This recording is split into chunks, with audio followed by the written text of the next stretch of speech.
आखिर मेरी पत्नी रात को नौकर के कमरे में क्यों जाती थी? जब भी मेरी बीवी प्रेग्नेंट होती तो मेरा नौकर बहुत ही खुश दिखाई देता और कहता, साहब मैं बाप बनने वाला हूँ। और जब मेरी बीवी के डिलीवरी का टाइम आता तो वह मुझसे छुट्टी मांगता कि मुझे अपनी बीवी को अस्पताल लेकर जाना है। यह सुनकर मैं बहुत हैरान हो जाता था।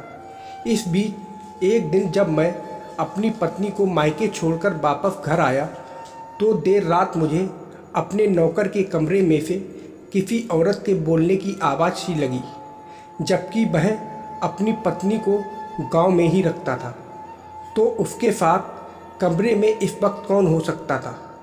जब मुझसे रहा नहीं गया तो मैं नौकर के कमरे में गया, लेकिन वहाँ का नज़ारा देखकर मुझे अपनी आंखों पर विश्वास ही नहीं हो रहा था, क्योंकि वहाँ मेरी शादी को 4 साल हो चुके थे। लेकिन आज मेरी पत्नी ने मेरे कानों में मिश्री घोलने वाली बात सुनाई। वो बोली, विशाल मैं माँ बनने वाली। यह सुनते ही मैं पागलों की तरह नाचने लगा, क्योंकि 4 साल से हम जिस खुशी के लिए तरस रहे थे आज वो खुदा ने हमें दे दी थी। मैं बोला, सच में निशा, हमारे घर में भी एक नन्हा सा खिलौना होगा जो मेरी ज़िंदगी को खुशियों से भर देगा। मैं ये खबर माँ को बता के आता हूँ। जब मैं माँ के पास गया तो माँ कुछ फ़ोटो देख रही थी।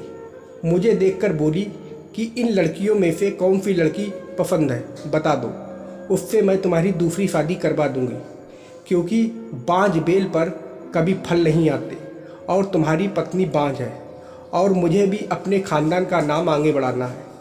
माँ, इस सब बातों का या दूसरी शादी करने का अब कोई मतलब नहीं है, क्योंकि निशा माँ बनने वाली है और यह बात उसने मुझे खुद बताई है। यह सुनकर तो माँ भी बहुत खुश हो गई और ईश्वर का शुक्रिया अदा करते हुए बोली, विशाल, इस खुशी में सभी का मुंह मीठा कराओ। जब मैं मिठाई बांटने के लिए बाहर निकला तो मेरा नौकर रामू बहुत ही खुश दिख रहा था। मैं बोला, क्या बात है रामू, आज बहुत खुश दिख रहे हो, कोई खजाना मिल गया है क्या? वो बोला, नहीं साहब, ऐसी कोई बात नहीं है। मैं तो इसलिए खुश हो रहा हूँ क्योंकि मैं बाप बनने वाला हूँ। ये सुनकर मुझे थोड़ा अजीब लगा, लेकिन मैं भी उसकी खुशी में खुश हो गया और उसको मुबारकबाद देकर मिठाई दे दी। और फिर मैं निशा के पास गया।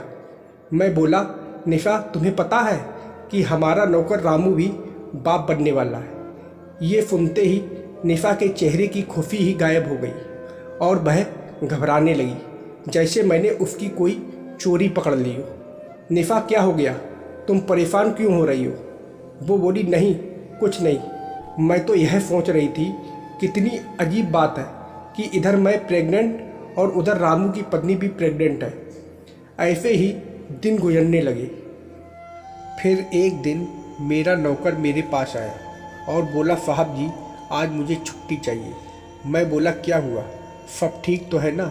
आज तुम बहुत ही परेशान लग रहे हो। उसने कहा, हाँ साहब, आज मेरी घरवाली की तबीयत ठीक नहीं है, लगता है आज ही उसकी डिलीवरी हो जाएगी। यह सुनकर मैं बहुत खुश हुआ और उसे कुछ पैसे देकर उसे छुट्टी दे दी।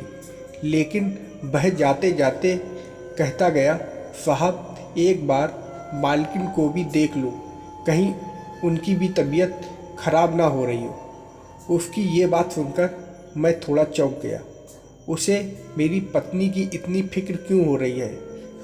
उसके जाने की कुछ देर बाद जब मैं निशा के पास गया तो सच में निशा को तकलीफ़ हो रही थी। मैं बोला, निशा, कब से तुम्हें दर्द हो रहा है? वो बोली, 1 घंटे से। जब मैंने उससे पूछा कि क्या रामू यहाँ आया था तो वो हैरानी से मेरी तरफ देखने लगी और बोली, वो मेरे कमरे में क्यों आएगा, उसका यहाँ क्या काम है? पर आप यह सब क्यों पूछ रहे हो? मैं बोला, कुछ नहीं, बस ऐसे ही। धीरे धीरे उसका दर्द बहुत बढ़ने लगा। मैंने तुरंत गाड़ी निकाली और हॉस्पिटल के लिए रवाना हो गया। करीब 3 घंटे बाद नर्स ने कपड़े में लिपटी एक बच्ची को मेरी गोद में दे दिया। उस बच्ची को देखकर मैं खुशी से रोने लगा, क्योंकि इस खुशी के लिए ईश्वर ने इतना लंबा जो इंतज़ार कराया था। आज मुझे पता चला बाप बनने की खुशी क्या होती है। कुछ दिन बाद निफ़ा की छुट्टी हो गई और हम घर आ गए। घर पर माहौल भी बहुत खुशनुमा हो गया था। माँ तो सारा दिन अपनी पोती के साथ खेलती रहती थी। कुछ दिन बाद रामू भी आ गया। वो भी बहुत खुश था। मैं बोला, रामू सब ठीक तो है? वो बोला, हाँ साहब, सब ठीक है। मेरी पत्नी ने एक बेटे को जन्म दिया है। मैंने उसे मुबारकबाद दी। फिर वो अपने काम में लग गया। धीरे धीरे बेटी भी बड़ी होने लगी। मैं जब भी उसे बगीचे में लेकर जाता तो वह फूलों को देखकर बहुत खुश होती। एक दिन मैं निफ़ा से बोला, क्या तुम्हें पता है कि हमारी बेटी फूलों को देखकर बहुत खुश होती है?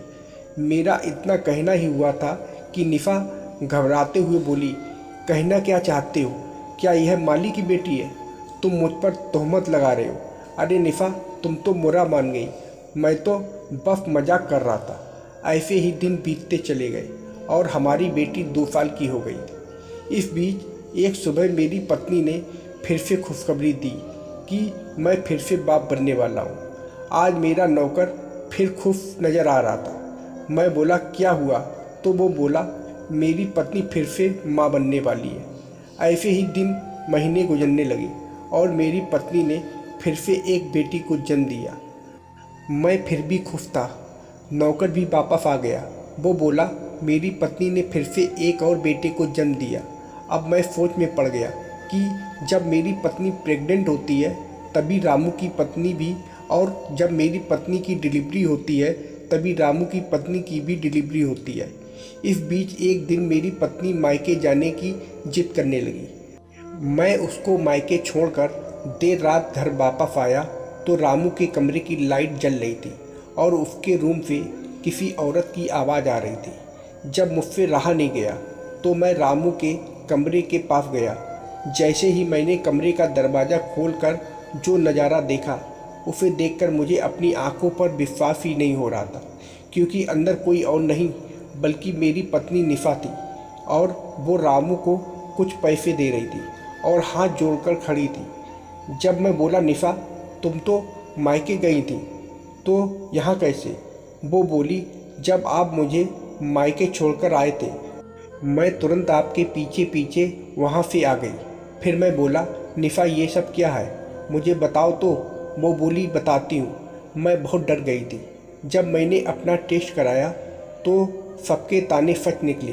उस रिपोर्ट में साफ लिखा था कि मैं कभी माँ नहीं बन सकती हूँ।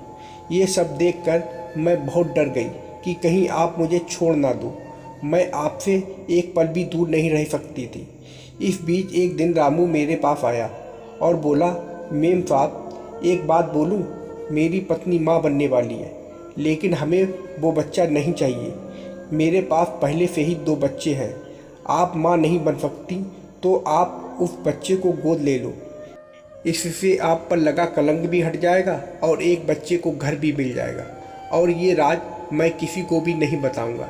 इसलिए मैंने माँ बनने का नाटक किया और जब भी रामू की पत्नी की डिलीवरी होती थी, रामू चुपके से वो बच्ची मुझे देकर चला जाता था, क्योंकि रामू की पत्नी और मेरी डिलीवरी एक ही हॉस्पिटल में होती थी। और यही सच्चाई है। मैंने जो किया आप मुझे उसकी सज़ा भी दे सकते हो।